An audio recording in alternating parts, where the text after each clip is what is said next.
हमारे खुदावन यीशु की अंजील मुक़द्दस लूका के मुताबिक उसका 17वां बाब पहली 6 आयत। एक दिन यीशु ने अपने शागिर्दों से कहा, ये नहीं हो सकता कि ठोकरें ना लगें, मगर उस पर अफसोस है जिसके सबब से लगी। उसके लिए बेहतर होता कि चक्की का पाट उसके गले में डाला जाता और वो समंदर में फेंका जाता, बनिस्बत इसके कि वो इन छोटों में से एक के लिए ठोकर का बाइस बने। खबरदार रहो।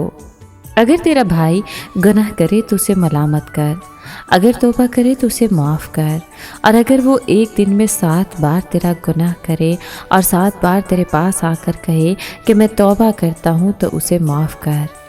रसूलों ने खुदावंद से कहा कि हमारा ईमान बढ़ा। खुदावंद ने कहा कि अगर तुम राई के दाने के बराबर भी ईमान रखते और तुम इस शहतूत से कहते कि जड़ से उखड़कर समंदर में जा लग, तो तुम्हारी मानता।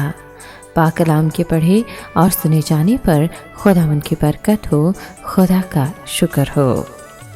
अजीज़ दोस्तों, क्या हमारी ज़िंदगियों में ऐसे लोग हैं जिन्होंने हमें दुख दिया है?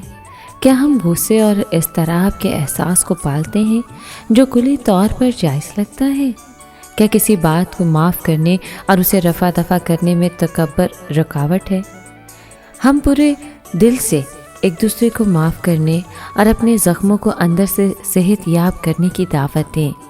अगरचे आज माफ़ी नहीं मिलती तो भी इस बात को जान लें कि जब हम इसकी तमन्ना करते हैं और इसके लिए जुस्तजू करते हैं तो माफ़ी हमें ज़रूर मिलेगी, बिल्कुल वैसे ही जैसे कि मसीह यीशु ने अपने कर्जदारों को माफ़ किया है। याद रखें कि किसी को माफ़ करने का एक सबसे अहम जुज़ खुद को माफ़ करना भी है। आज के रोज़ हम सब से यीशु मसीह के नमूने को याद करने और पैरवी करने की इल्तिजा करते हैं कि जिस तरह मसीह यीशु ने सलीब पर ये खूबसूरत कलमात फरमाए कि ए बाप, इनको माफ़ कर क्योंकि ये नहीं जानते कि क्या करते हैं। माफ़ करने वाला रूह रखने और इस पर अमल पैरा होने से इत्मीनान हमारी ज़िंदगियों में आएगा।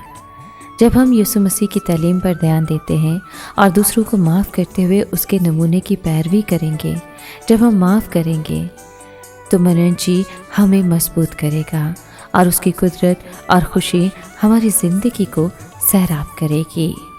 इसके बाद आज के कलाम में ईमान के बारे में बताया गया कि अगर हम ईमान से कुछ भी मांगें तो खुदा हमें ज़रूर अता करेगा। अपने अंदर ईमान मजबूत रखें और फिर देखें कि खुदा किस तरह आपकी ज़िंदगी में अपना जलाल ज़ाहिर करता है। याद रखें कि ईमान से मांगे जाने वाली दुआ कभी अधूरी नहीं रहती। खुदा पर आपका ईमान आपकी ज़िंदगी बदल सकता है, इसलिए ईमान रखकर दुआ मांगें, ईमान रखकर गिरजा घर जाएं और खुदा को दिल से याद करें और उसकी इबादत करें, और जो भी मांगे ईमान से और अच्छी नीयत से मांगें। फिर आप देखेंगे कि वो किस तरह आपकी ज़िंदगी को बरकतों से माला माल करता है। आमीन।